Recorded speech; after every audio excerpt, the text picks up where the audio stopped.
What is up, people? My name is Lunchbox Warren. I am part of the Daily Grind Press. That is me and my friend Max Weston, creator of Welcome to Blue Water and Wavelight. I myself am the creator of the series The Adventures of Sig and Joe, and I'm going to be doing some pre-day job inking today. I'm going to be working on issue 3 of The Adventures of Sig and Joe, just a chill stream, working on my inks and talking to all of you. So if you have any questions, hit me up in the chat, and I will try my best to keep an eye on it and hit you guys up. If anyone could tell me if the music in the background is too loud or if it can be heard, that would be great. But what we're going to do now is we're going to get started working on some inks. So here, I'm going to add that to the stage. This is a page from issue 3 where Marv and U-Turn are in the helicopter or copter type kind of plane called My Darling Rose, and they're being chased by one of the waste can's infamous creatures, the giant waste can vulture. This is page 48 of like 55. I've just been hammering away on them. Kind of lost my edge lately, or as my good friend Pete Vasquez has said, losing a bit of the love for doing this, but I'm going to push through and keep doing it. I still love comics. I will always make comics, but just sometimes there's a disheartening that happens when you're making comics, and it's kind of sapped my motivation, but I'm going to keep pushing through. And it's kind of like what Joe Rogan says about working out. You never regret going to the gym after you've gone. You may have to drag yourself in there, but you'll never regret it afterwards. So it's the same thing with this. I never regret spending time working on my comic. So I'm going to continue working on this page here. I'm going to work on a new layer. I always kind of layer everything when I do inks, kind of a separate layer in case there's any crossover. It's easy to erase the stuff. So yeah, I'm going to start on here. I hope everyone's having a good day. A little health update for anyone who has been following my Facebook and Twitter. Blood pressure is in a good range. It's being managed. I've been staying strong on my diet. So I don't know how much weight loss I've lost. I know I went to the doctor a week after I was in the ER, and I had already lost 10 pounds. I know I've lost more than that, but whenever I diet, I usually don't pay too close attention to weight. It can be kind of disheartening for me. I look at dieting as more of a lifestyle change, something that I'm going to have to try to manage and keep up for the rest of my life, not just like 30 days of this or that. That works for some people, and if it does, that's awesome, and get to it. But if it doesn't work for you and you're like me, where it can be kind of disheartening to stick with it, I look at it more as a lifestyle change, and I just kind of focus on the whatever rules I make for myself. No fast food, no soda, meats, vegetables, and stuff I prepare myself. I try to stick to that as close as possible. I did diet before, and I lost a pretty good amount of weight pretty quickly, but I would cut out all carbs. This time around, I'm still having rice.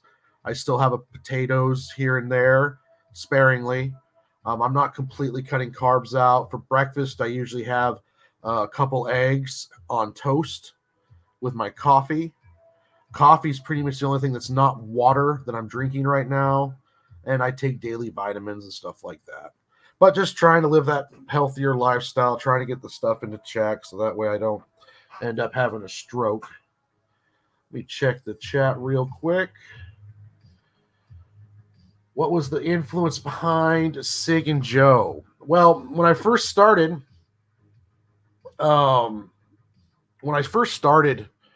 this comic, I was kind of like, okay, I first drew Joe when I was in a diesel mechanic school after I got out of the Army. And the teacher was talking about don't let the Z monsters get you when we were in class. And he said, drink coffee to fight the Z monsters. So I always drew when I was in school in classes. So I started drawing this coffee cup with arms and legs punching these Z monsters. And then when I decided I was going to do comics, I had been drawing this coffee cup and then eventually added a cigarette because I was a smoker. And it was like nothing better in the day than that first cup of coffee and a cigarette.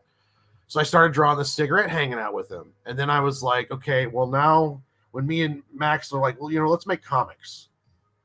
I decided that I was going to, I wanted to use these two characters that I've been drawing because I'm kind of like, whenever I do something, I'm like, okay, I'm going to do this. I just need to get it done and throw whatever I can at it. So I was like, okay, I'm going to use this coffee and cigarette. And at first I thought, okay, I'm just going to make a parody book. I had like these stories making fun of Twilight and stuff like that, even though Twilight had already been out of the zeitgeist for a long time. Then I started getting into writing. And as it was developing, I was reading stuff like Robert Powers' Penguina.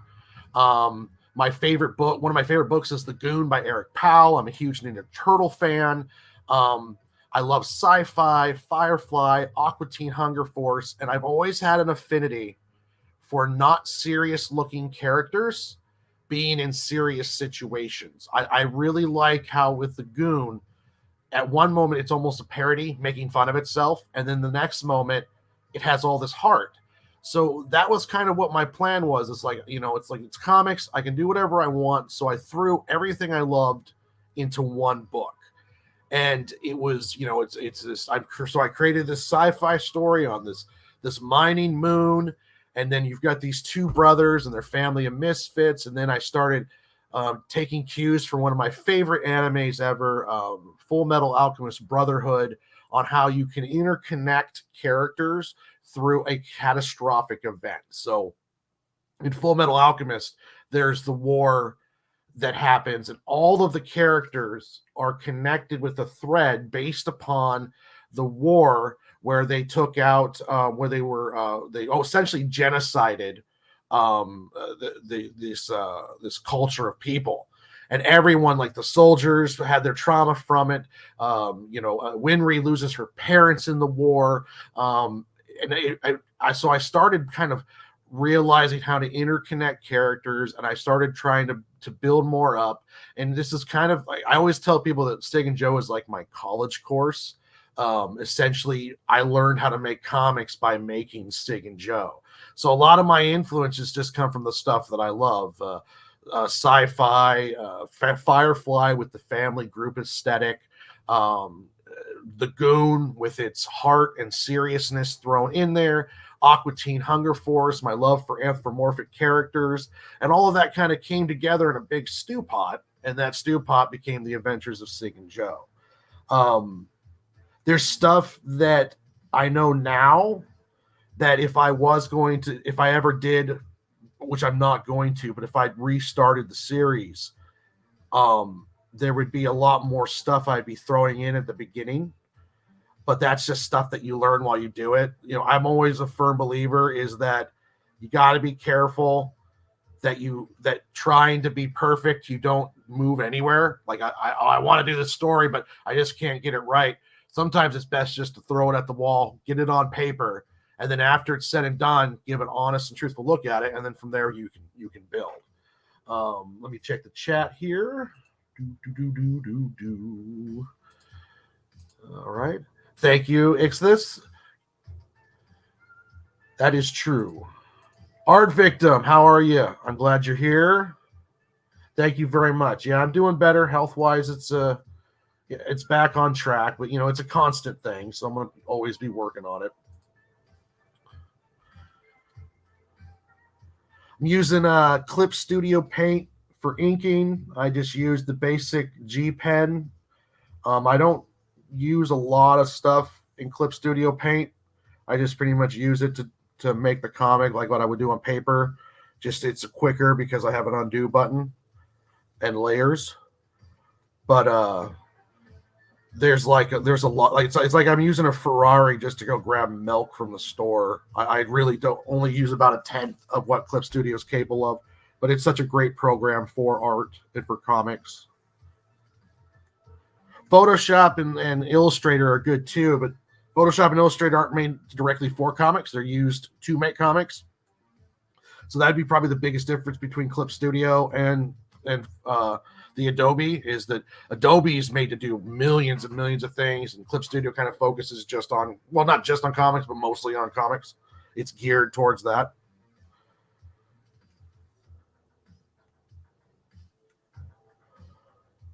See, that's a bit wide on that arc.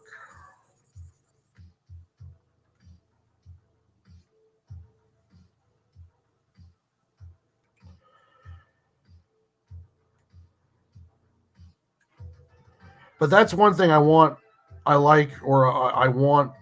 with Sig and Joe, is that when you read it, it's not what you expected.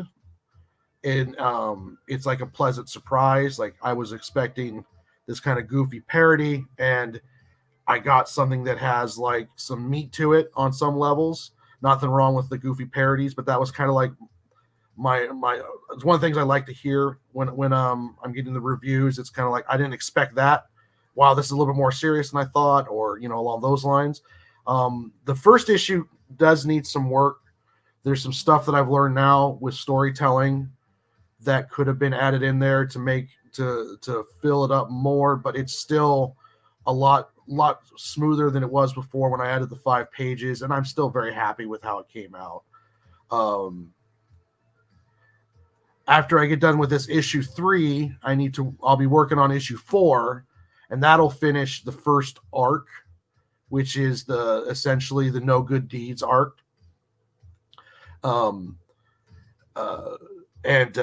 Once I get the arc done, then I'm going to shop it to AP.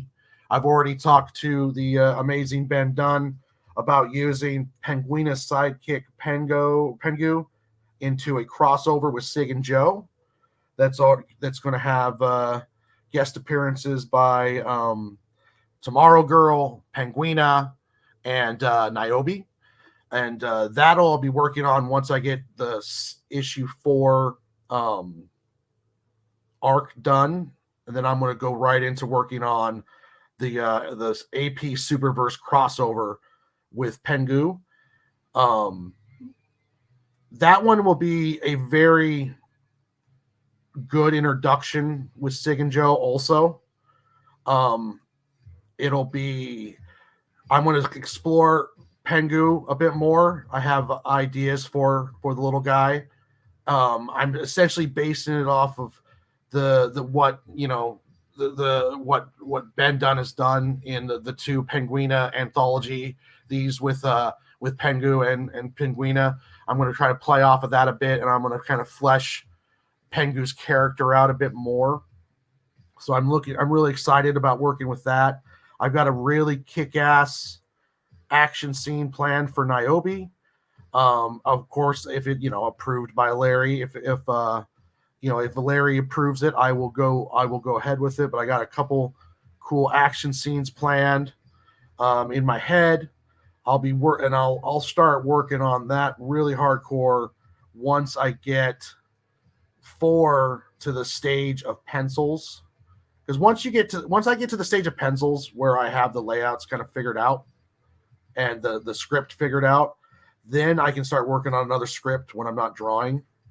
And I'm always working on scripts in my head. Like, I'll be working at the gas station and I'm friggin' thinking about stories, doing errands around town. I'm thinking about stories. I mean, I'm always thinking about stories and thinking about action scenes and dialogue. Always working in my head. Always.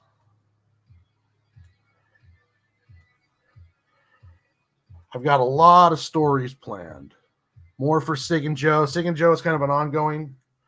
I will probably take a bit of a break from Sig and Joe after issue 4, work on the crossover. I have to get issue 2 of The Day the Realm Stood Still done. I got issue 1 to Max Weston for lettering. I need to work on issue 2 of that, and I have some other stories in the cooker, if you will, the brain pan, and I will be working on one of those, possibly 2. It depends. I might just go back to working on Sig and Joe and just keep those kind of in development. But I'm not sure, 100% sure yet. There's some stuff I still need to do with my art style. Lots I need to do with my art style. I have a lot to learn still. And there's places I want to be art-wise. So I'm going to keep working on that. Let's see here, checking the chat. Rock and roll. And then, let's see here. Okay. So I'll keep working on those. I want to stream more, so that's one of the reasons why I'm on here now. I might start streaming every time I sit down to to ink. Me and Max want to do a regular weekly stream. It's just trying to get everything together for it. You know, he works a full-time job that can take up a lot of his time, and I've got my own stuff I'm working on and dealing with. I've started a side job helping out with some real estate sales, and trying to get into conventions and stuff, and there's a lot of stuff going on. I need to work on making shorter videos for the YouTube algorithm, but I still haven't quite figured out how that's going to go. I might follow like what I've seen my peers do, like what Mr. Ben Dunn does, and what some others do, where it's kind of like you just turn it on and talk about a subject, good 5-10 minutes. I don't like the drama stuff, even though the drama will always and is here and always will be, but I might talk about just business stuff, drawing, stuff along those lines, see how that goes. I thought about doing how-to videos, but it's just one of those things where it's not teaching is not just something that you can do just because you know how to do something. It's teaching is an art form all to itself. So it's like trying to figure out how to format that, how to use the Adobe Premiere. I still quite haven't figured that out yet. I need Max to help me figure that, and start trying to do more produced stuff, because that is just seem a way to help out with the algorithm. I don't know about social media algorithms. I think a lot of them are kind of in a fluctuation right now, if you will, just being kind. But I don't think they are kind of hard to figure out right now.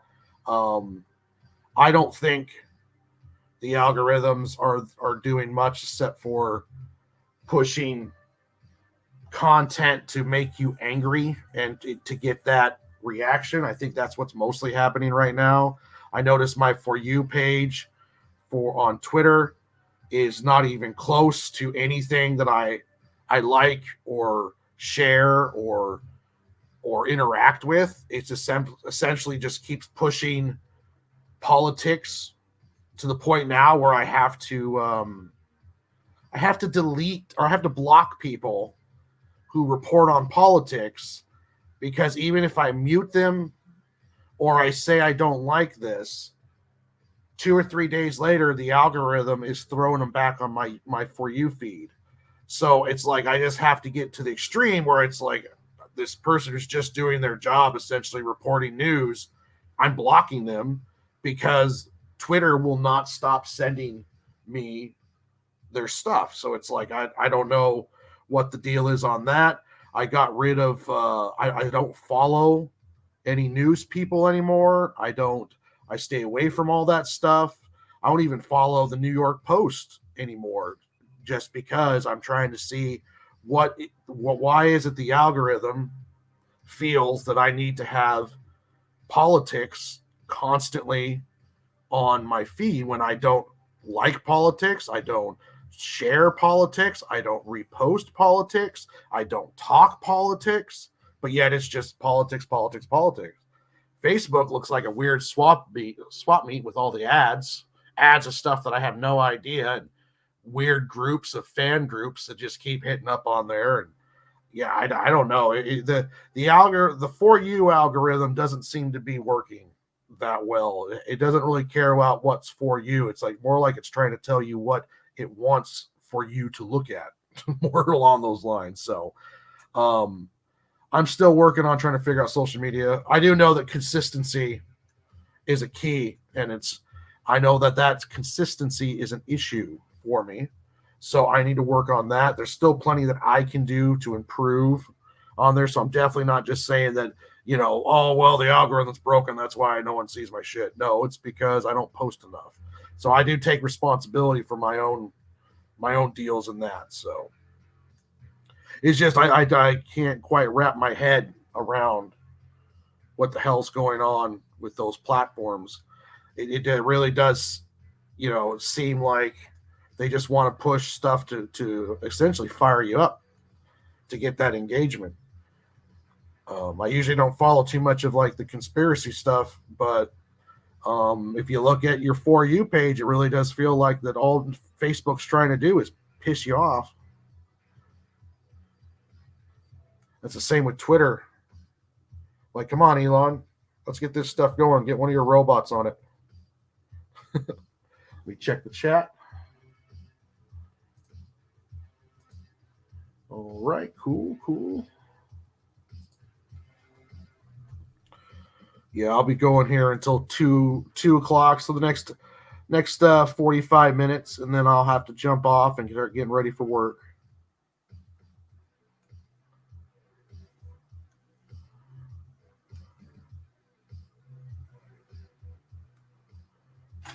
Make sure you check out tonight. Tonight on Twitch and Facebook. Check out my good friend Pete Vasquez on his Twitch page. Follow Pete 11717. He'll be streaming tonight at 10 p.m. Eastern. So make sure you check him out there. I'm going to put his Twitch into the chat. Twitch.tv/Pete 11717. And make sure you check him out tonight. If you put in Pete 1171, oh shit. Hold on. Here. Twitch.tv/Pete 11717. There we go. Keep an eye out on his stream tonight at 10 p.m. Eastern. He'll be drawing some X-Men stuff, I believe, but check out Pete's show for awesome art and a good time. Also tonight streaming will be Niobe from doing a live stream tonight. He's got, I believe it's 4 days left on his campaign. Oh, of course. Hold on a second, folks. I'll be right back.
Sorry about that. It was my doctor calling. I had to make sure that I had to update my medical and stuff with them because they're adjusting my blood pressure medication as I go here. So, also the Ko-Fi Streambot has posted in the comments of my Twitch. There is my Ko-Fi page for tips or any money that can or any kind of contribution. It'll help me out with my. Here we go. It'll help me out.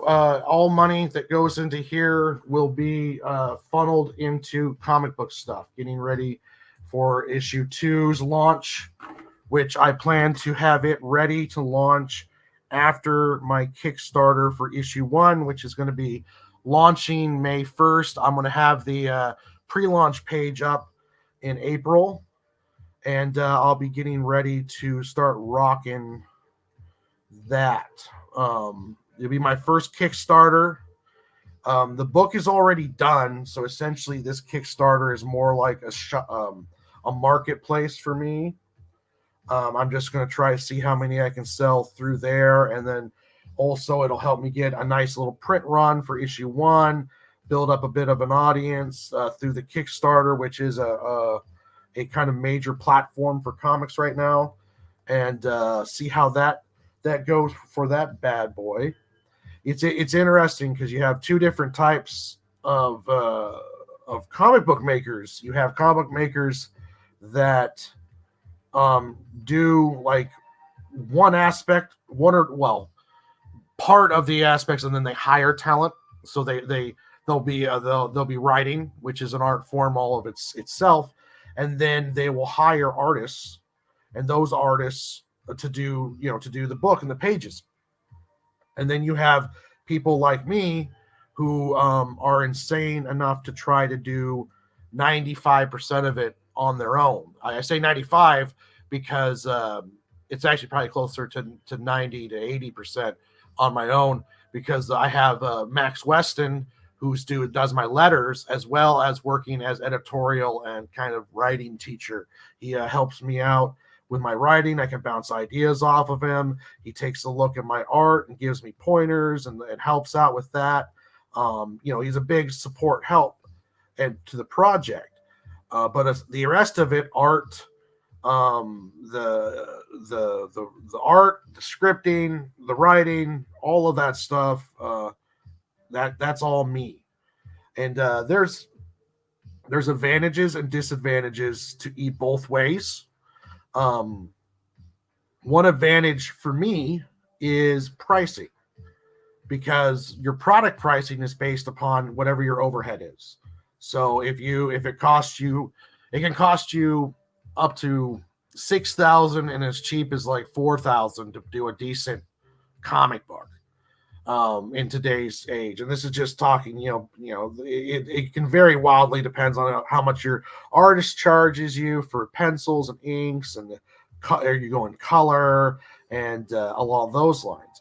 With me, I'm doing all of that work, so I don't have much overhead cost, if any at all. Even my inking and lettering doesn't cost me money, because I do grayscaling for his book and we help each other out. So he does my lettering and editing. I help him out with his book, and it's we're business partners as well as best friends. So that that works out really well. But when you look on paper, my actual costs, like out of pocket costs, are just very, very small per book. Essentially, it's just costing me whatever it costs to print it.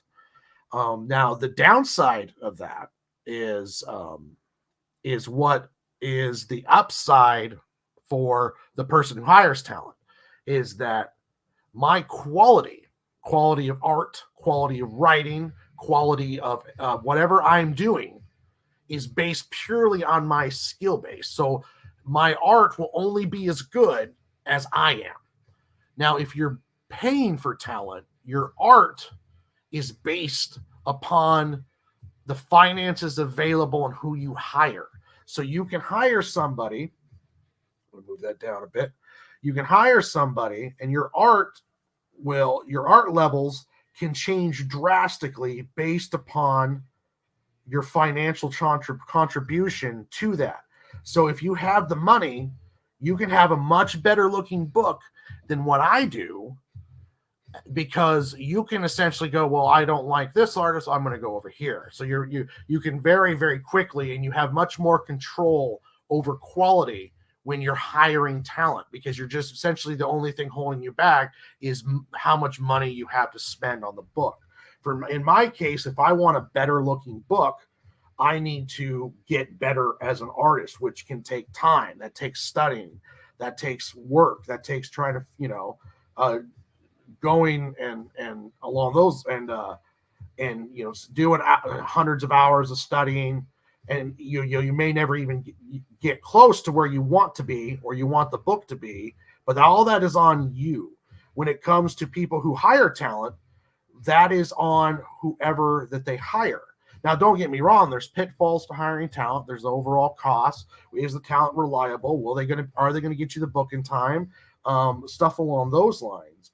But when you're talking about control of overall end game product, you have more control over the quality of the product if you are hiring talent to do it. You control over it when you're doing it yourself. It's just purely based upon your skill base. So that's one of those things that there's always plus and minuses to everything. There's no such thing as like the perfect way to make a comic. There's just ways to make comics, and then those ways have their pros and cons about it. Anyway, the only thing that comics has really in 100% common is that no matter which way you choose to do it, it's hard as shit to do. It's going to take all your time, love. You're not going to make money right away. It's going to cost you money out of your pocket. Even today, even though I have like almost zero overhead costs on the production of my book, it still costs me money to get it printed. It costs me money to get the covers colored, because I can't color because I'm colorblind.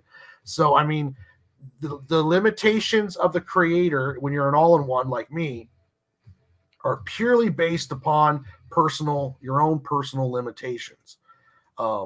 There are artists out there that are way better than me, way faster than me, writers out there that can write a lot better than I do. So all of that you can base all of that quality when you're hiring just based upon the money that you have to hire and your search for talent. Find yourself a reliable, good artist, and you can have yourself really create some magic. Guys like myself, it's a journey, of a lot of personal growth, trying to get this stuff done and where you want it to be, and to be noticed, and to sell the books and touch people, if you will, with your art. And it's one thing my good buddy Pete Vasquez says. It's like he always says that he wants his art to create a reaction, whether that reaction is positive or negative. That as long as it creates a reaction, that's great. And I've always been a big proponent of nothing is worse than silence. Like, I would rather have someone come and tell me, hey, I read your stupid little book and I didn't like it. Well, thank you for reading it. Thank you for the feedback. And at least I spurned some kind of reaction out of you. Putting your book out there and having no one say anything is just like, it's so isolating. And it can be, in my opinion, it's worse. Like, I would rather get hate mail than no mail. Oh, thank you, Art Victim. Yeah, I saw Pete make a Ko-Fi, so I figured I would try it out too, and I'm going to start building on that a bit more and see how that goes. I hope everything's going good for you, Art Victim. You need to check out my Teespring store. Art Victim did a sticker for me, and I loved it so much of my character Marv, and I put it on a t-shirts, coffee cups. I'm going to make prints of it, and it's going to be available in the Kickstarter as a sticker. It's a great picture of Marv. Let me pull it up here real quick. And I can show you all this beautiful rendition of my character Marv. One of a lot of people Marv is their personal favorite. So I'm really happy about that too. When you create a character that people love, and Marv is just the 3 foot tall little dude that you do not want to mess with. He does that great reflection in the eye here that probably won't show up as well on the sticker, but it's definitely going to show up awesome on the shirt and the prints. I love the coloring on it. Just great job, Art Victim. Really beautiful. All right, let me get back over here and close you up and back to the inking. I've got a little bit less than a half hour before I got to start getting ready for work. So let's see here. Boof, boof.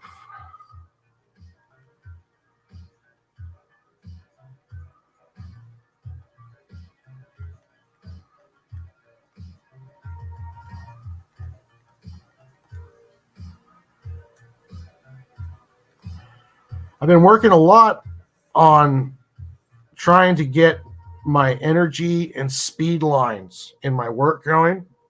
I'm still not there yet. I've been reading a lot of and studying a lot of manga, trying to get my motions and speed lines down.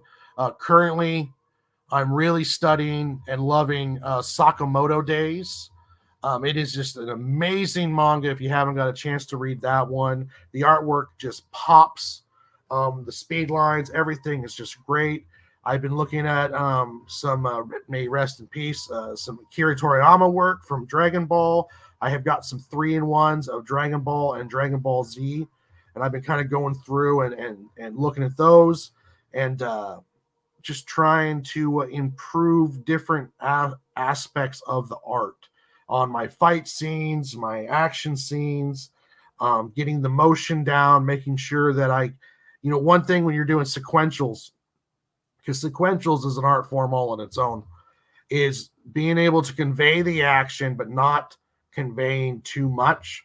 So you have an action sequence, and if you're not careful, it can take 8 panels when it only needs 3. Knowing which panels to pick, how to get that across so people can see it and be in awe, but at the same time they know what's going on. And I've also been studying some Jujutsu Kaisen. There was some great fights here. It's sort of in its end game, no spoilers, but it's kind of like it's in the last of its series. Gege has said that I believe it's supposed to finish this year, but it could go into the very first couple months of next year. Not like My Hero, which is probably anywhere from like 10 chapters, maybe 15 away from finishing. It feels like, at least, as long as both their health stays good. I hope they get plenty of rest. I hope that wish them the best. And don't kill yourself, guys, to get that stuff out. We're here. I'll wait a week. I'll wait 2 weeks. Just stay healthy. Too many legends have been passing lately, and the demands of a manga artist creator are pretty horrendous. If I'm being honest, it's not a great work system. It's admirable because of the dedication, but at the same time too, the cost seems a bit high, and I think that they really need to kind of rework the expectations of it. I am happy to see that, from what I can tell, fans, both Japanese and American, are kind of like, hey, if you need a break for health, take a break, get well soon. We'll be waiting for you when you get back. I don't see a lot of, hey, you need to get this out, quit taking breaks. I see a lot of compassion from the fans. So that's always a good thing. You don't want these guys killing themselves to bring us this art. We want, we want the art, but we don't want you guys hurting yourself doing it. I mean, I've almost, I had to quit drawing for damn near 3 weeks because I hurt my hand. I I got to the point where I was wearing a brace around because I was losing feeling, and I had to I get pains in all my joints, and I had to learn how to hold the pencil softer because I was holding it too hard, and it was really hurting my hands. So you got to be careful when you're doing this stuff, and it's you're sitting on your ass drawing all day, but it can really take a lot out of you. So just all you artists out there, just be careful and stay to the grind, but don't let the grind hurt you. Don't let the grind hurt you. Just keep at it, keep steady, but if you need to, take your time off and take care of yourself. You don't want to end up at the ER for 7 hours because your blood pressure's through the roof and your weight's shot up because all you do is eat fast food and sit down on your ass and draw all day, like I was doing. So you gotta take time to make sure that your health is good and that you're good. Take care of yourselves out there. Let me check the commentos.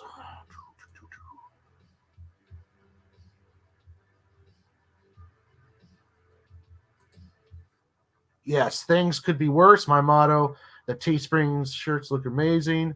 If you need anything else done, let me know. Background or whatever, touch ups.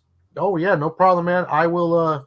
I'll let you know. I'm super happy with it, so I don't think I'm gonna need anything in particular, especially for that one. But Art Victim, keep an eye on Art Victim. He's gonna be doing a cover for issue 2. I'm gonna bring Pete Vasquez back because I have his cover, which I absolutely adore. I'll show that one too. I need to put this cover on a t-shirt as well. And also the pinup he did for me, I'm going to put on a t-shirt also. So there's going to be some stuff coming up for Sig and Joe. Let's see here, covers. Where is the Pete cover? Oh, so many folders. I got to really get this stuff organized so I can show off. I know where it's at now. Hold on. Volume 1 Heist, issue 3. No. This one? Yes. Here we go. Boom. This is going to be the variant cover on the Kickstarter for issue 1. It's the Pete Vasquez cover. I absolutely love what he did here. It's beautiful, beautiful work. And this one I will be throwing on a shirt as well without the trade dressing. And he also did a pinup for me. Let's see if I can find that bad boy. Volume 1, issue... No, it's issue 1, Warren. Jeez. Issue 1, high quality JPEG. It's not that one. Issue 1, clip files? Yep, there we go. Actually, I'll open up both. I also got some pinup by Giselle. Yeah, this one is by Giselle. A pinup. I absolutely love what he did here. The composition is beautiful, and it looks great. And this is the kick-ass pinup that Pete did for me. That's going to end up on prints and a shirt as well. It's got the cigarette in the background. This is the chowder squid that you see in issue 1 that Sig and Joe are trying to deliver. And just another beautiful piece by Pete. Huge fan of both Pete and Art Victim and Giselle's work, and happy to have them working on my stuff. And you did a super job with it, Art Victim. Thank you again. So let's go back to inking. All right.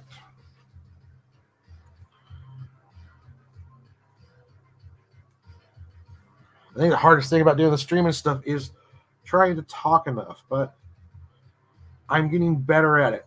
Trying not to do as many long pauses and all that stuff. Yeah, everything about comics making, every aspect of it, from starting with scratch and building up a story to marketing the damn things, is like its own career on its own, and it comes with its own skill set, and it takes its own amount of work to get done. Like streaming is an art form. It's not just as simple as just turning on a camera and then drawing. it's really is an art form to it, and you can see it out there. The people that do it, and I used to think podcasting would be easy. You and a buddy just get on to with a recorder and you just talk about something that you love. But really, it takes work. It takes work to get your thoughts together. You have to have a structure to it. If you're going to interview people, that's a skill set all on its own. A really great interviewer in the indie comic scene is Larry of Niobe Comics. Larry does a great job of asking questions that are interesting, sparking the conversation, and keeping it going. Another one is Max DeVille. Max DeVille does a great job of, even when he's got a bunch of us rascals in there, both him and Larry both can keep the conversation going, and you can learn a lot of great things and a lot of good questions from both of them. There's some good interviewers out there. Tyler Carpenter of Draw and Talk. He does some good interviews. He's not been doing interviews as much because he's dealing with some stupid shit. But that's comics though. Anytime you have people involved in anything, you're going to be dealing with stupid shit sometimes. And wish him the best, of course. You get a chance, check out all those guys: Draw and Talk, Niobe Comics, Atrocity Press with Max DeVille, Pete Vasquez, Art Victim. Art Victim has a live stream where he's doing art and showing off. Ixis 5 does inking and recoloring, and also is going to have his own book here soon. All of these guys are great creators that put out great content. Right now, I'm just doing some line weights. I like to put a thick border on stuff that's a little bit more closer to the front. It's like a little bit of stuff that I grabbed from Joe Mad, except he's a lot better at it than me. And also back from my graffiti days. I have a little bit of graffiti stuff still in my artwork, as well as I used to tattoo also. So you can see some of my tattoo techniques, especially when I'm doing hashing or along those lines. The graffiti was fun, but messy, and the tattooing was also fun, but I did not quite spark my love as much as just doing comics and drawing my own thing. I don't like doing work that I don't want to do. That's why I don't do many commissions. I usually, if you want to commission me, you just have to ask me if I'm free. I don't really advertise commissions much or at all. I just want to do projects that I want to do and have fun doing. I did a cover for another great comic creator, Chad Perkins, which I absolutely loved doing, and I'll be doing another cover for him with another book coming up that he's working on. And I'm available for it, but I just don't advertise because it's like I've got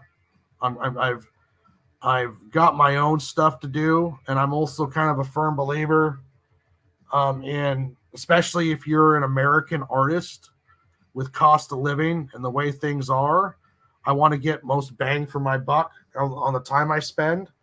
And unless I'm getting a decent amount of comps or it's a project that I really love, I'd rather spend my 10, 12 hours of drawing on a day on my own stuff that I can turn around and sell and reciprocate and own. That's a big one for me. Like, I'm not going to do anything more than like a short story sequentials for somebody else paid, unless the pay is like really good or I have some kind of ownership in the project, because I just don't feel that for $50 a page doing something that I don't own or can't redistribute is really worth it. I'd rather create something that I can sell over and over again and have on my own. Nothing wrong with people who do the commission work. Nothing wrong with it at all. I think it's great. It's a good way to get out there, and there's really no wrong way to do this as a business. It's just whatever the best way is for you. Me personally, I would rather spend my time on something that I have ownership on, because that, once I have issue 1 of Sig and Joe done. Issue 2 is almost done. Once I get all 4 issues done, it's not like they're not like fruit. They're not going to expire. They're not going to be 5 years from now.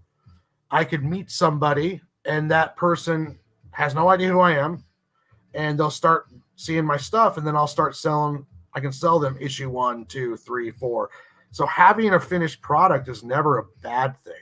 You may not be like me, who's not great at marketing, not great at selling, not great at getting my name out there. I don't have much of a social media platform because, I can't seem to break more than 300 people on any of the given platforms like Instagram, Twitter, Twitch. I only have like 14 followers on Twitch or something along those lines. I love all you guys, by the way. Facebook, I have the most, but that's a lot of family and friends. So I don't have a great reach, but I still am working in a positive because I'm getting product done. So yeah, I may not have a reach now, but when I have 4 issues of Sig and Joe, 2 issues of The Day the Realm Stood Still, and then a crossover with AP and possibly into shops if AP likes Sig and Joe, then I'll be building, and that'll happen for me. So it's a tough road because you're doing all this work, and stuff doesn't always happen. It takes time, it takes work, and that slow time can really drain on you. I use a lot of micro or ladder goals, if you will, where I'm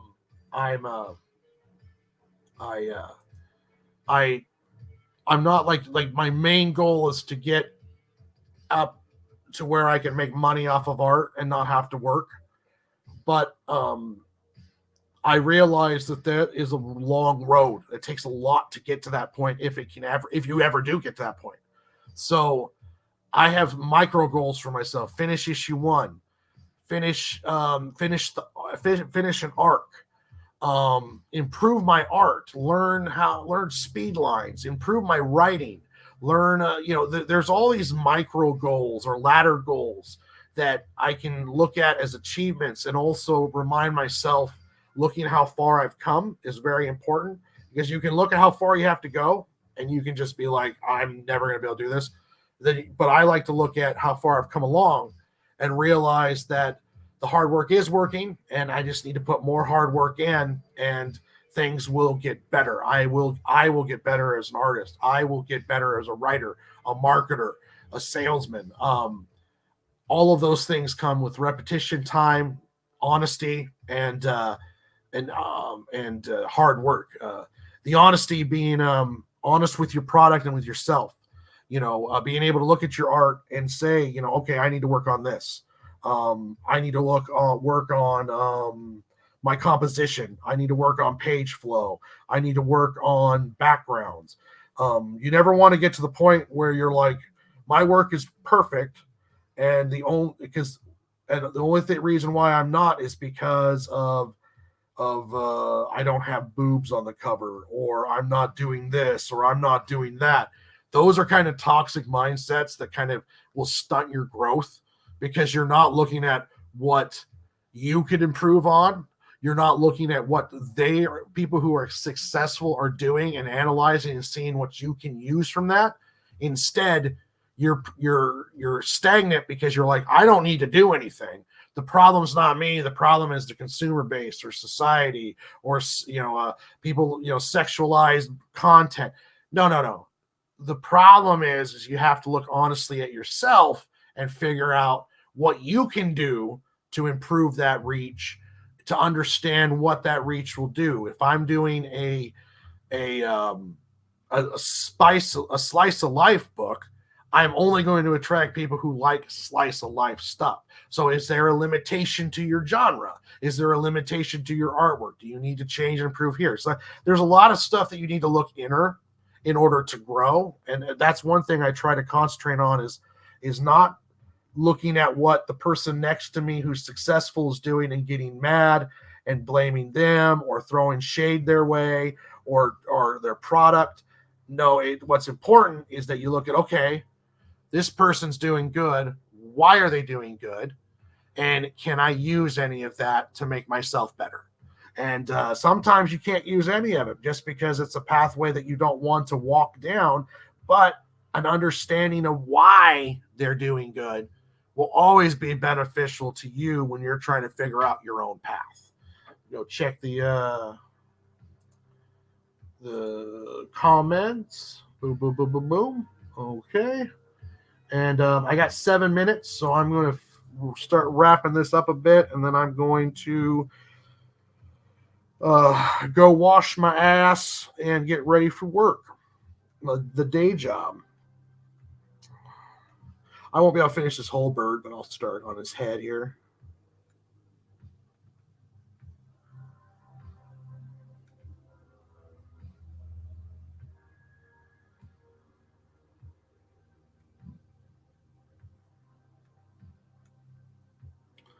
Thank you for everybody who came in to watch.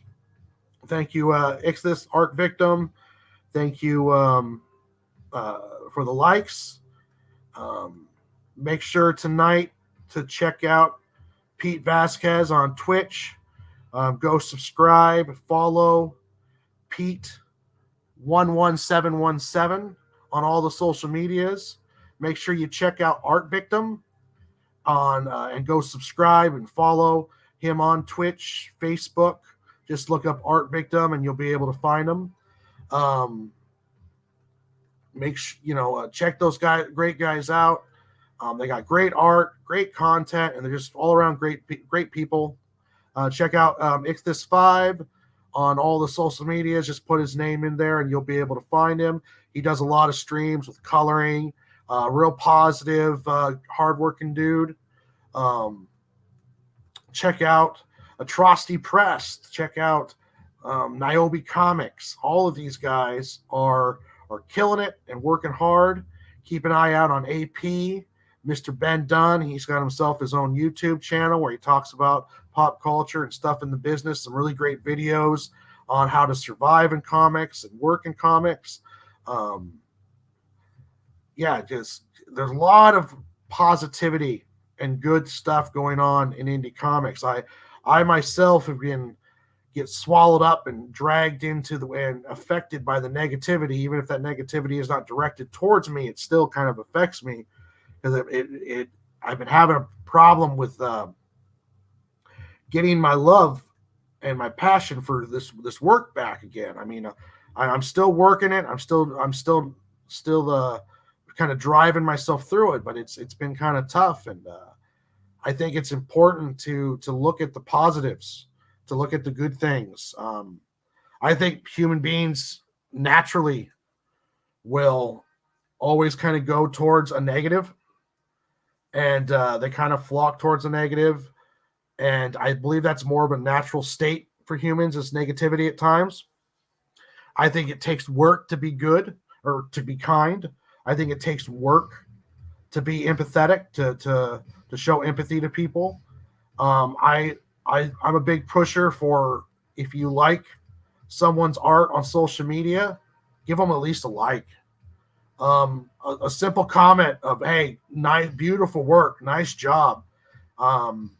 Don't be shy to take a few seconds out of your time to appreciate someone's hard work, because you can make a person's day by just 3 words: nice job, beautiful, or beautiful work, nice job, like, a share.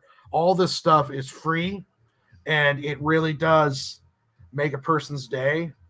And if you're taking the time to appreciate it, it makes you laugh or makes you say, wow. The best way to repay someone for that is to just give them that like, give them that comment. You can really make a whole person's day by just showing a little bit of love for something that you're already like and love. And that little bit of time can really change something for somebody and really make this whole stuff feel worth it. So I try at least, I want to try it at least once a day. If I see something that I like, taking the time to stop and say, hey, nice work. This is beautiful. Good job. just to be, show a little bit of kindness and appreciation, because if you do this stuff, you know how hard it is, and if you don't do it, trust me, this is not easy. It's not easy doing this stuff. It's a lot of work with low reward. A lot of the reward is personal. Financial reward is something that takes time to build, and some people will not even really ever get there. You're never really going to make what's the money for what you put into this, and just taking that time to say, hey, I really enjoyed this piece. It means the world to an artist, to a writer, to a comic book maker. I don't ever. I can't think of anyone who doesn't enjoy a little bit of appreciation for the hard work they put in. And we can get really caught up where we're only responding to the negative stuff, and it's like, that stuff's will just swallow you up. I think it's good to push yourself to show a little bit of kindness and appreciation, a little bit of positivity out here. Will never hurt anybody. All right, almost time to go, so I'm going to start wrapping things up here in a bit so I can go get ready for the day job. Let's see here. Oof.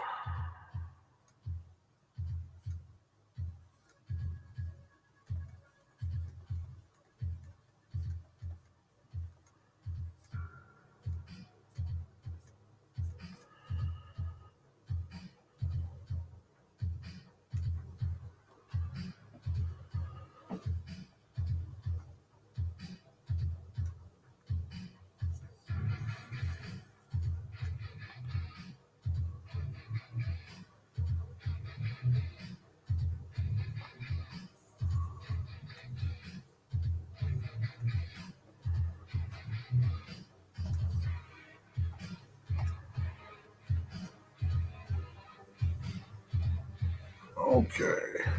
So yeah, I got a little bit more done today in this time period. I'll be working on this more tonight when I get off work. I might go live for that too, but that's going to be at like 11 o'clock Western time. So I don't know how many people are going to be up and going. Let me see here. Boom, boom, boom, boom, boom, boom. So yeah, Adventures of Sig and Joe. Let me get back over to here.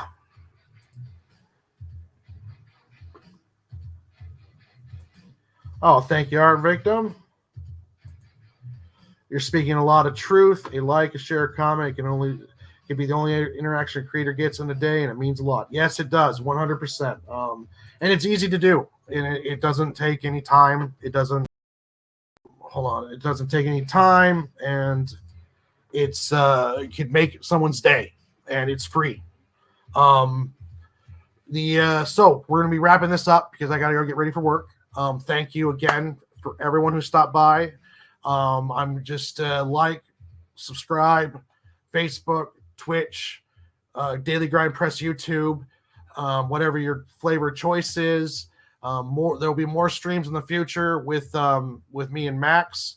Right now, it's just trying to figure out how to. And honestly, with his work schedule and my lack of motivation or drive lately, it's been kind of rough. But I'm pushing through it, and I'm going to keep going.